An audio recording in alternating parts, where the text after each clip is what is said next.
안녕하세요.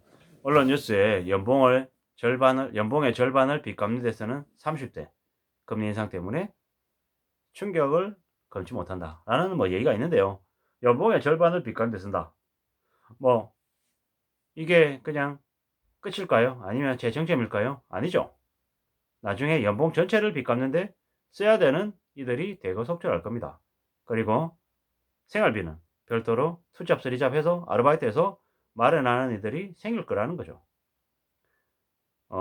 금융권들이 왜 그렇게 저금리로 적극적으로 대출해 주려고 나섰을까요? 그들이 사업가라서 그랬을까요? 절대 아니죠. 20대, 30대 세상 물정을 모르는 사람들을 상대로 빚도 능력이다라고 얘기하며 빚을 내게 했죠. 돈 가져다 쓰라. 언제든지 편하게 쓰라. 빌려줄 테니까. 싸게 싸게. 완전 싸게 그냥 그저 그냥 주듯이 내 할 테니까 언제든지 가져가고 네가 갚을 시기 네가 갚고 싶을 때 편하게 갚아라. 이렇게 얘기해 줬죠. 와, 이런 좋은 사람이 어디 있어요. 근데 사실은 그가 악마였던 거죠. 무서운 사람이었던 거죠. 왜? 빚쟁이로 전락시켜서 노예로 삼으려는 사람이었기 때문에. 자신들의 그냥 머슴으로 부리려고 그냥 수작을 부린 거예요. 좀 좋게 호의를 베푼 것처럼 보였을 뿐인 거죠. 집값이 오른다. 상상을 초월하는 조작과 사기를 벌였죠. 그리고 그에 걸려든 이들인 20대, 30대들이 많았다라는 거죠.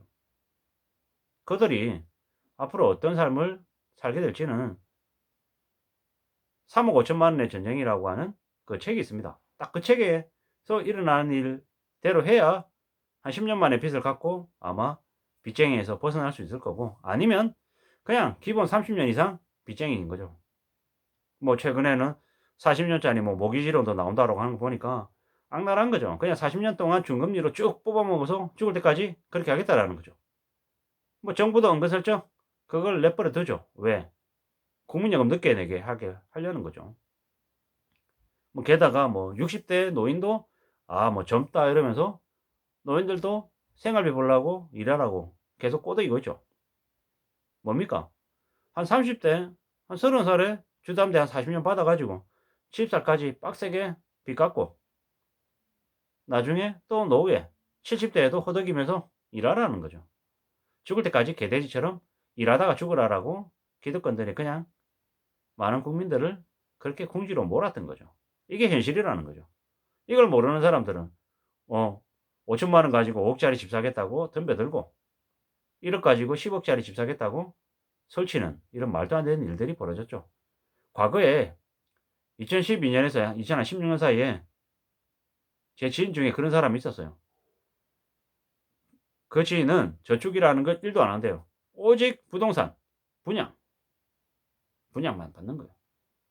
4억짜리 아파트 분양받는데 4천만 원 마이너스 대출, 시용대출, 뭐 보험약관 대출 해서 끌어모아서 4천만 원을 넣어요.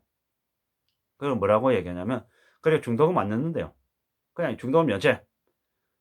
입주할 때 시점점 해가지고 잔금 치르는 거는 전세 받아가지고 그냥 메꾸고 그렇게 해서 오르면 시세 차익 보고 팔고 이게 그 사람의 그냥 패턴이었어요. 어땠을까요? 나중에 그 분양받은 아파트들 여러 채들 때문에 몸살을 앓았어요. 살아가면서 평생 오지도 않는 소송, 명도 소송 해가지고 내보내니 어쩌니 이랬고 또 빚 때문에 처분하는 것 때문에 되게 곤욕스럽게 삶을 살았죠. 그러다 보니까 개인의 인생도 좀 많이 망가지고 사람도 좀 많이 바뀌고 모두 자체가 바뀌었죠. 지금 어떻게 사냐고요? 일만 하며 살아요. 사람들하고의 그냥 일상적인 관계에 아예 끼지도 않고 그냥 잠수 탄 건 아니지만 거의 회사 집 이렇게만 살아요. 왜 그럴까요? 빚 갚느라고 2013, 4년에서 2016년까지는 하우스푸어라고 불렸었는데 딱 그 사람이 하우스푸어였어요. 그렇게 살았어요. 그 당시에 어떤 일이 있었냐면 제 아는 또 다른 지인은 용산에 빌라를 샀어요. 웃기는 게 뭐냐면 가보지도 않고 샀대요. 가보지도 않고 샀어요. 가보지도 않고 샀는데 3억짜리를 샀는데 6억 7천만 원의 빚이에요. 6억 7천만 원의 빚요. 근데 그것도 뭐 일반 대출을 받은 게 아니라 제2금융권 빚을 줘 가지고 이자 내는 게 250만 원, 300만 원이었어요. 그리고 용산 개발되면 돈 번다고. 그냥 광기였죠, 광기. 좀 정상적인 모습이라고 보기가 어려웠죠. 근데 그때보다 지금은 더 심한 것 같죠. 상상을 초월하는 거품 때문에 그 거품이 많은 사람들을 집어삼킬 것 같죠. 연봉의 절반을 빚 갚는 데 쓰는 게 아니고 연봉 전체를 빚 갚는 데 써도 모자란 일이 생긴다라는 거죠. 상상을 초월하는 일이죠. 빚을 3억 5억 진 사람들이 5년 10년 안에 그 빚을 정리할 수 있을까? 힘들 것 같습니다. 아마도 수십 년, 그냥 30년 이상은 갚아야 될 거겠죠. 근데 되게 충격적인 건 30년 동안 빚 갚으면 자기가 산 집이 어떻게 됩니까? 가치가 0에 가까워집니다.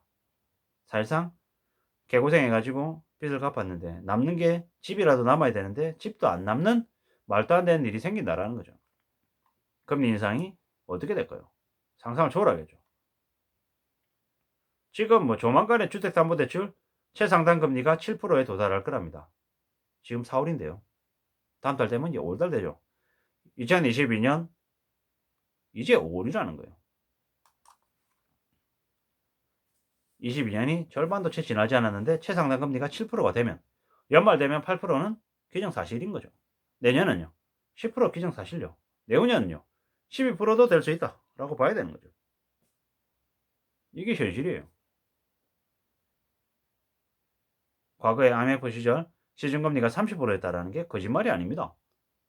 당시에 빚진 사람들 대출 갚느라고 15% 20%짜리 이자를 미친 듯이 갚았던 그 기억이 있어요. 그걸 모르는 2030들이 지금 이번에 대거 걸려든 거죠. 안 걸려든 사람들은 정말 평범하게 무난하게 세상을 살아갈 것이고 걸려든 이들은 그냥 하층민, 거지, 노예, 노비, 머슴이 돼서 끌려다니면서 살겠죠. 몸 팔아야 되고 피 팔아야 되고 뭐 가지고 있는 모든 것을 다 팔겠죠. 어쩌면 양심도 팔지도 모릅니다. 뭐 자기의 빚을 어떻게든 처분하려고 남 뒤통수 치고 사기치고 온갖 폐악질들을 다 저지를지도 모른다라는 거죠. 범죄도 저지를 수 있고요. 뭐 궁지에 내몰린 사람은 거짓말도 하고 사기도 치고 뭐 그렇게 살겠죠. 세상이 점점 더 흉악해지는 거죠. 일본이나 선진국에서 같이 일하는 직장인들끼리도 서로 개인정보를 공유하지 않는, 어디에 사는지, 학교를 어디 나왔는지, 개인 전화번호가 어떻게 되는지, 가족관계가 어떻게 되는지 묻지 않고 거리를 두고 살죠.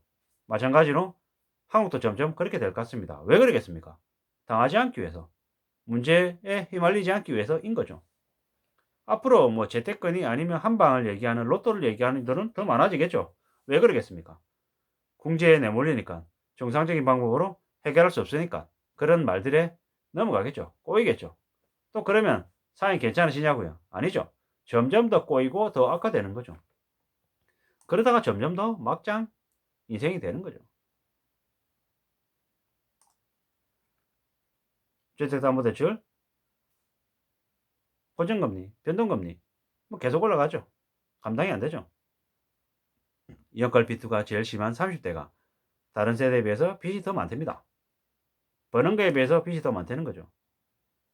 무리하게 빚을 진 거죠. 30대가 빚의 규모가 연소득의 한 2,800쯤 된답니다. 3배쯤 되는 거예요, 3배. 근데 이건 평균이기 때문에 30대가 예를 들어 절반만 빚이 있고 절반은 빚이 없다고 쳐보자고요. 그러면 실제로 연소득의 뭐 2,800, 3배가 아니라 6배가 될 수 있다는 거예요. 30대가 진 빚이 뭐 보통 3억에서 5억이라고 하는데 그들이 진 빚은 아마 수십 년, 최소 30년 이상 악착같이 해야 갚을 수 있을 것 같다라는 생각이 드는 거죠. 그들은 어떻게든 지금 하루빨리 초초초 금매로 빚을 자산을 처분해서 빚을 서둘러 갚는 것만이 이 상황을 해결해 나갈 수 있는 대처 방법이지 않나 라는 생각을 조심스레 해봅니다. 근데 파는 것도 절대 쉽지 않다.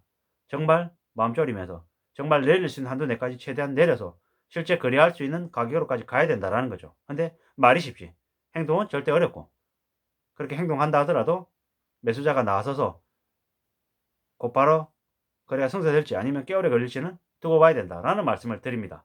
아무쪼록 무리한 빚은 우리의 삶을 삼킬 수 있으니 절대로 빚을 만만하게 생각해서는 안 된다라는 게 제가 마지막으로 드리고 싶은 말씀입니다. 이상입니다.